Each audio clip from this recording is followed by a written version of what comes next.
Hi friends, this is Vishal Nadabra. Welcomes you in a lecture series of fluid mechanics. In previous session, we have seen a little bit about the buoyancy and flotation, in which we have discussed the definition of buoyancy and with the help of Archimedes principle.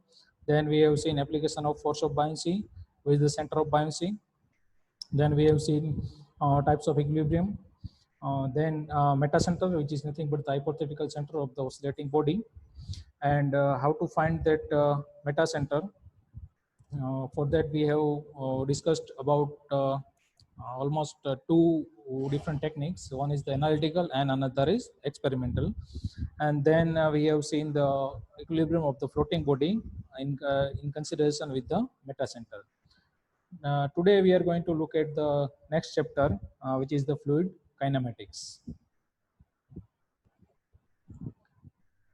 Fluid kinematics, it is the branch of fluid mechanics which deals with the study of the velocity and acceleration,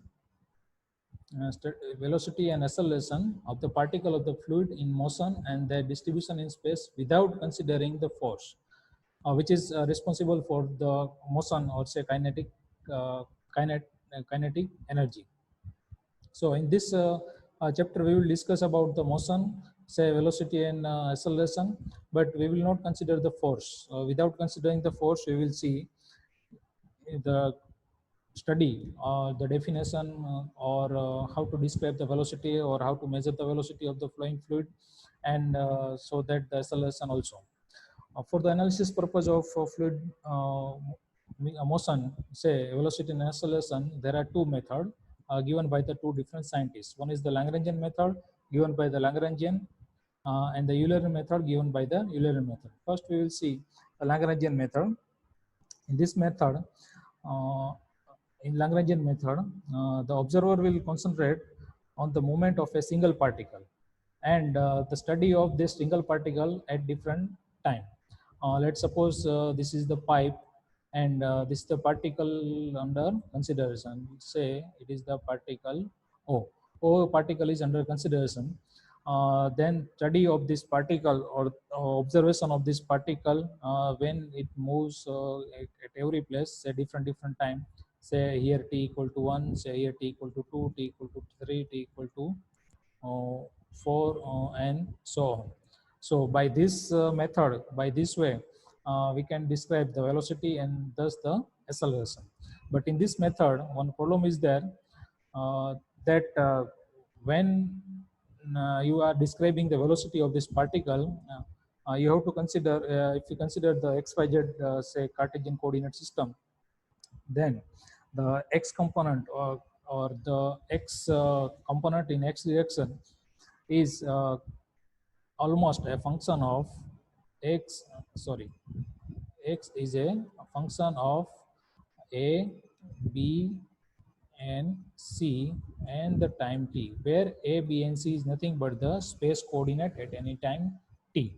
And the same way, y is also in function of a, b, c, and t, and z is also in a, b, c, and t. So finally, you will get the velocity u. It is the function of x, y, and z, and the time t. So by this way, the velocity is a little bit more complicated, and after that, you will get the same way v and w. This is the unit vector in all x, y, and z direction respectively. So by this way, if you want to try to describe any motion, then it is a very cumbersome process, and thus it is not widely used nowadays. Almost all, not every, but almost all researchers will use the Eulerian method, which is quite easy and easy to understand the flow in comparison with to the Lagrangian method. So let's see what is the Eulerian says. Unlike Lagrangian method, in this method, let's suppose with the understand with the one figure, in this is suppose pipe, and the fluid is flowing in this direction, left to right direction. In this type of method, unlike Lagrangian method, you have to consider only a one section. Let's suppose here we consider one section here. Then with respect time, consider or the measure the velocity of particle passing from here at any particular time. So you need not to consider one particle and the motion of particle whenever it goes and so on. But here you have to consider only one section, only a one point, or we can say only at one location here. So let's suppose this is the one location, and at this location consider the velocity, acceleration, and all the parameter or the flowing parameter. So by this way, if you consider the Eulerian method, then the velocity will be at any point will be a component x, y, and z, and it is given by u equal to f1 of x, y, z, and t. Y v is the any other function of x, y, z, and t, and w is the any other function of x, y, z, and t. So at any point, the velocity is the component of velocity is the function of three Cartesian coordinate system and the time. So it is little bit easy to mention or to measure the velocity and easy to understand. And after getting this, what is the total velocity?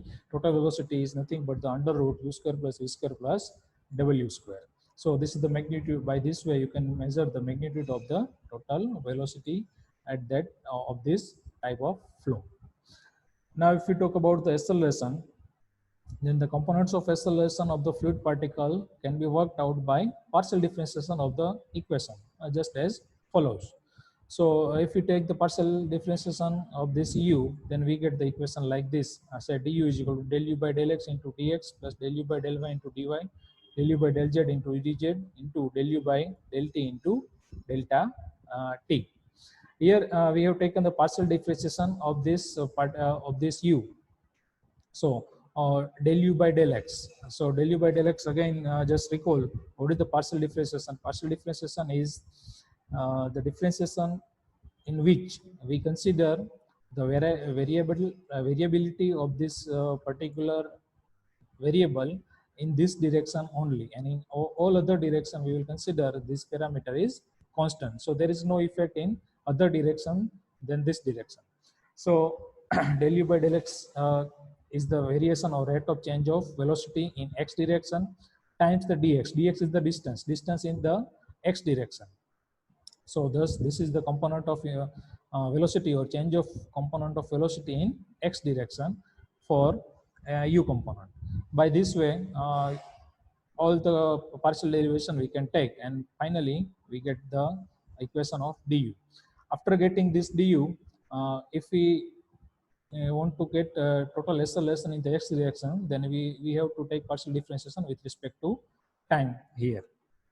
So if we multiply del u by del t, then we get this equation, and after cancelling the common term from bottom and numerator and denominator, then we get the equation of acceleration component of in x direction like this: del u by du by dt is equal to del u by del x into u, del u by del y into v, del u by del z into w. Because this u, v, and w is nothing but the unit vector of velocity in x, y, and z direction only. So by this way we get the component of acceleration in x direction. Similarly, we get the component of acceleration in y direction as well as in z direction. By this way we can calculate the acceleration component, and finally we get the resultant acceleration or the total acceleration equal to under root of ax square plus ay square plus az square. So square root of all these three components. So by this way we can get the resultant acceleration, and it is quite easy in comparison to the Lagrangian method. So it is widely used nowadays. But here you can see in all three component, first three component in each and every equation and last component have some difference. What is that? Here in first three term there are no value or there are no component which relates any time or which indicate any time, but in last term only you can get the time. So here there are two types of acceleration is there. One is the convective acceleration and one is the, or say, local acceleration. This is the local acceleration, and this is the time bound acceleration. So we can say here, this acceleration we get by the change of position, and this acceleration is the change of velocity with respect to time. So there are two components of acceleration. Here we can understand, let's understand with one example. Say this is our Earth, complete round, consider it complete round, and one aeroplane is moving in this, moving around. One aeroplane is moving around the Earth. So what you can say, with the uniform velocity, this have a uniform velocity v that does not change with respect to time. So what you can say, is this plane or aeroplane is under acceleration, or with acceleration, motion is with acceleration, or without acceleration. First thing came into mind, if the velocity is constant, then this must have in uniform velocity, and there is no acceleration there. But this is not like that, because here the time variable, velocity of the velocity with respect to time will does not change. So this component will be 0, but this component is not 0 because it always changes its position with respect to Earth. So by this way we can say this is in accelerating motion. This is not in a uniform velocity motion. So with the help of this example, we can get the deep idea about the acceleration. Then we will move on the next topic, which is the types of flow, types of fluid flow, in which very first is the steady and unsteady flow. Yes, steady flow and unsteady flow. So what is steady flow? In this type of flow, the fluid characteristic like velocity, pressure, density, etc. at a point do not change with respect to time. So let's suppose with the one figure, at this point, say at section 1, let's suppose velocity is v1, and at the section, let's suppose 2, here the velocity is v2. But over the period of time, the velocity v1 does not change. It may not necessary that v1 equal to v2. v1 and v2 both may be change or may be equal to, that depend upon the case.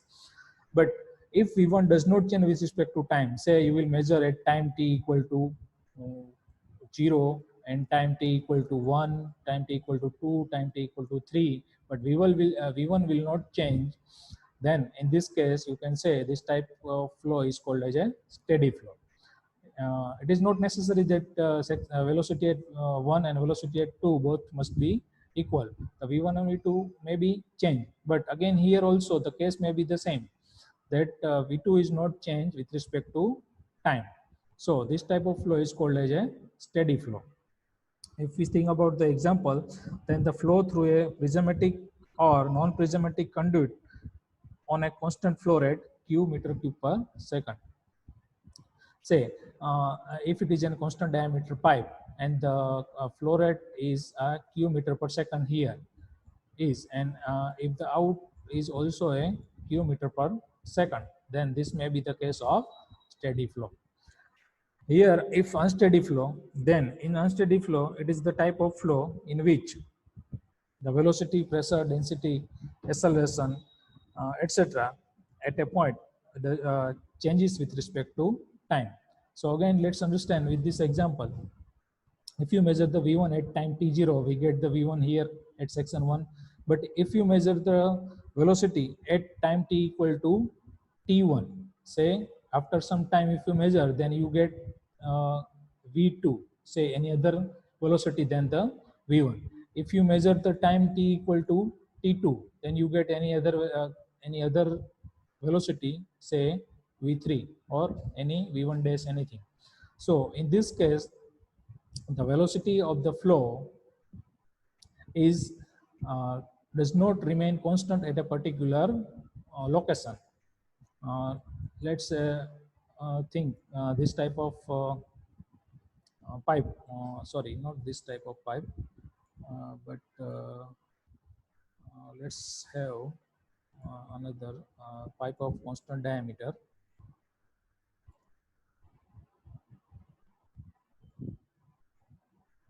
Pipe of sorry friends, pipe of constant diameter, and there are one valve here, and flow is flowing in this direction. And let's suppose Q is the rate of flow of water in the pipe. Then when you are opening or gradually closing the valve, then the type of flow we get, it is unsteady, because when the valve is let's suppose completely closed, say 0% opening, then flow rate is 0, and is gradually are opening, say partially quarter valve is open, say we get flow rate is 0.25% of Q. Then it is a lower discharge, and again you are continuing opening. Then at stage we reach 0.5 times Q.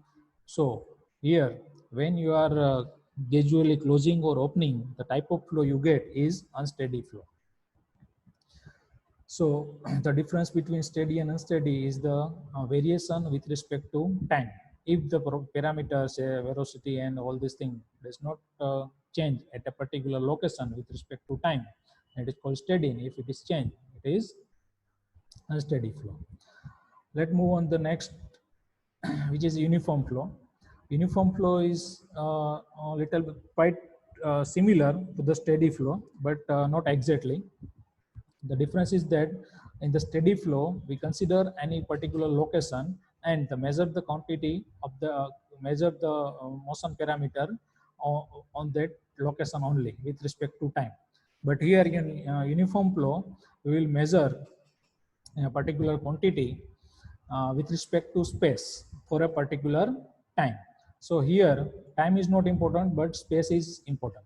So here let's suppose one pipe is there, and you consider three different sections, section 1, section 2, and section 3.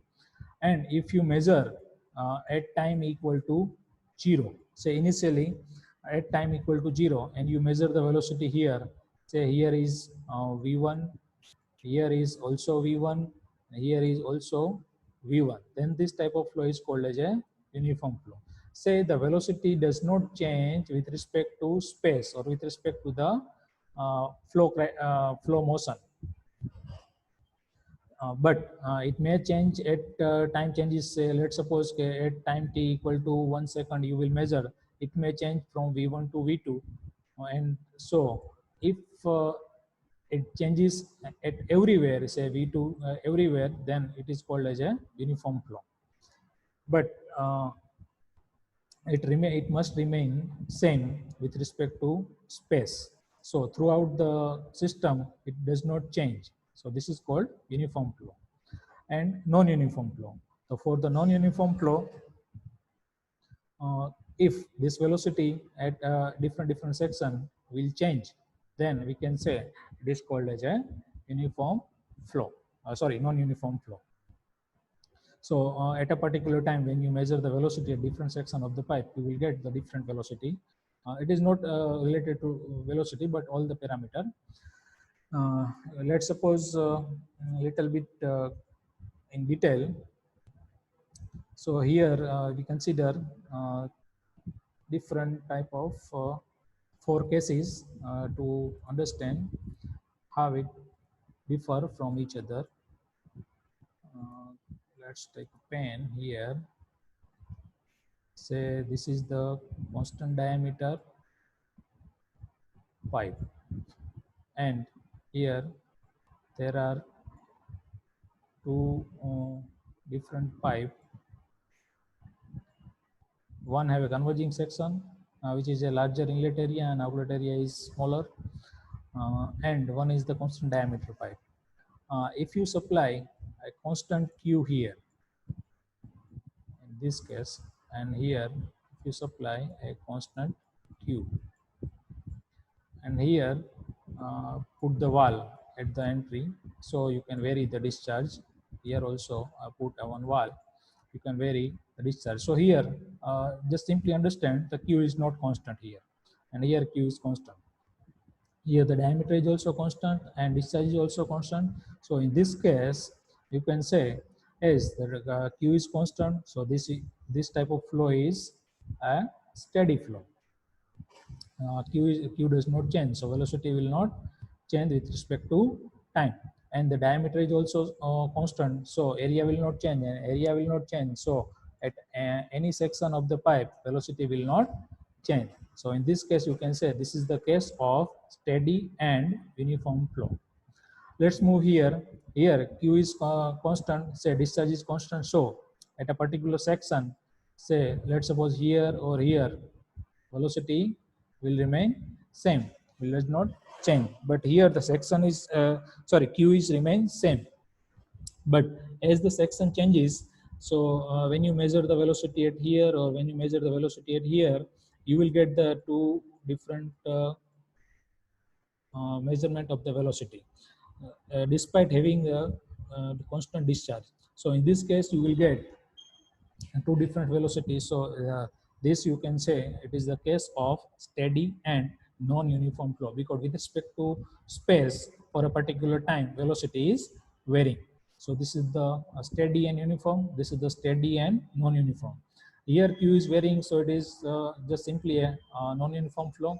Unsteady flow, and with respect to space, diameter does not change, so velocity will not change accordingly. So this case we can say it is the case of steady and uniform flow. And here valve is there, so the flow is not constant, U is not constant. So this is the unsteady flow, and diameter is also varying, so velocity will also vary with respect to space coordinate. So this case we can say it is the case of unsteady and unsteady and non-uniform flow. So by this way, we can correlate each other and understand deeply. Now let's move on. The next type of flow, which is 1, 2, and 3-dimensional flow. Let's first understand what is the one-dimensional flow. If the flow parameter of the velocity will vary in only one direction, say in X or Y or Z direction, and any other direction, then this considered direction are constant, then this type of flow is called as a one-dimensional flow. Here in figure, you can say this is the example of one-dimensional flow.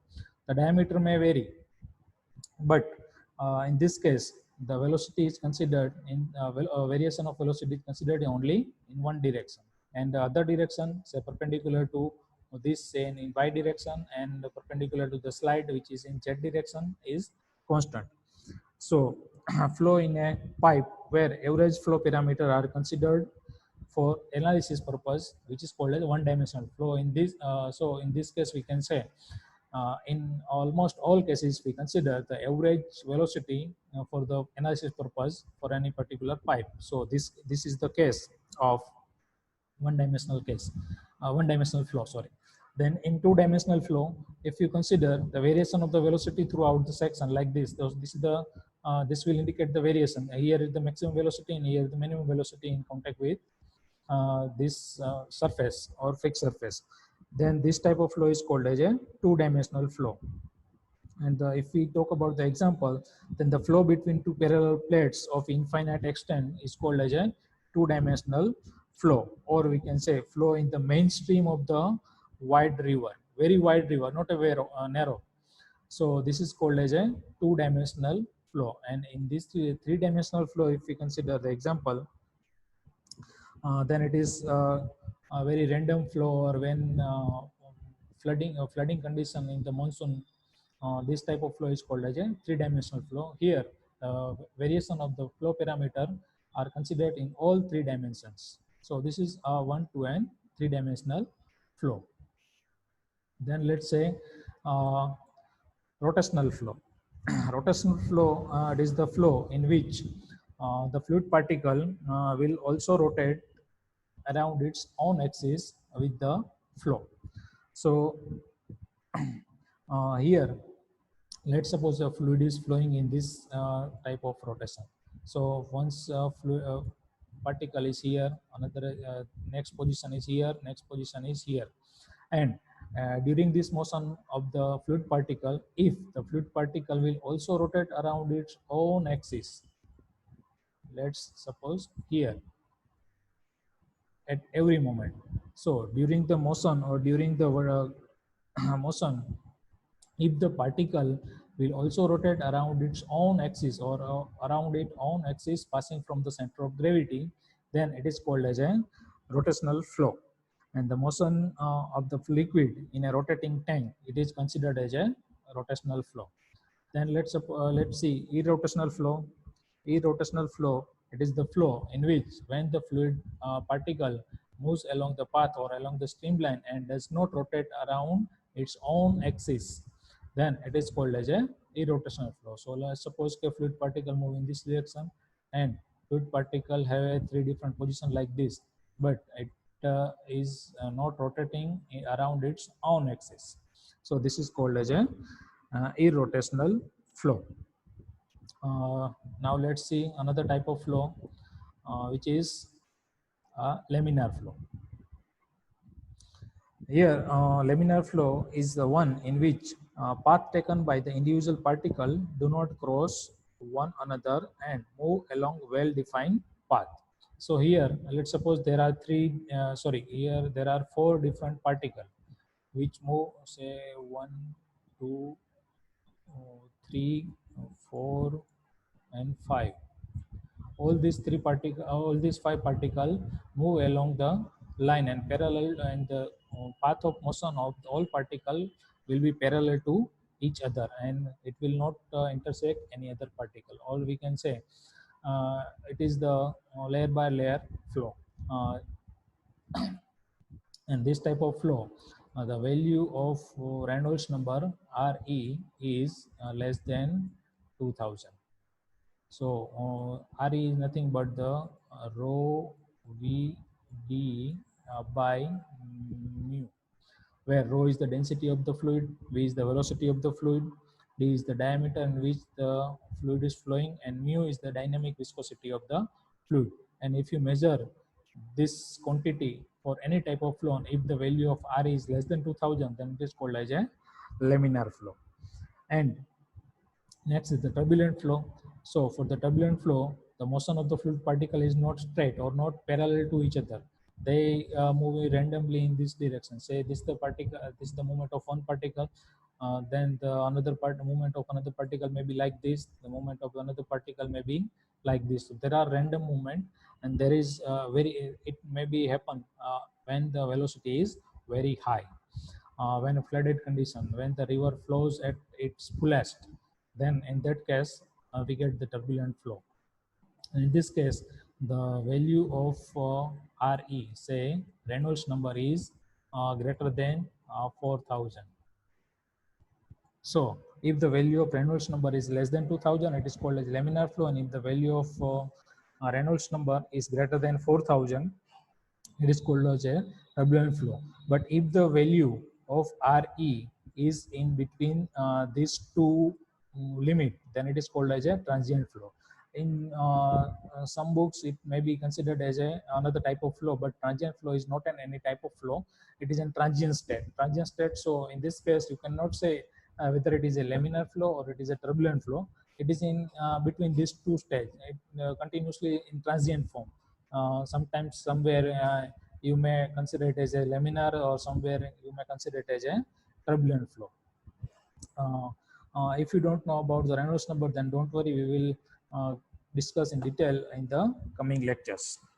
So this is the another type of flow, laminar flow and turbulent flow. Next, let's move on the compressible flow and incompressible flow. So compressible flow, it is the type of flow in which the density of the fluid does not change with respect to space or with respect to time.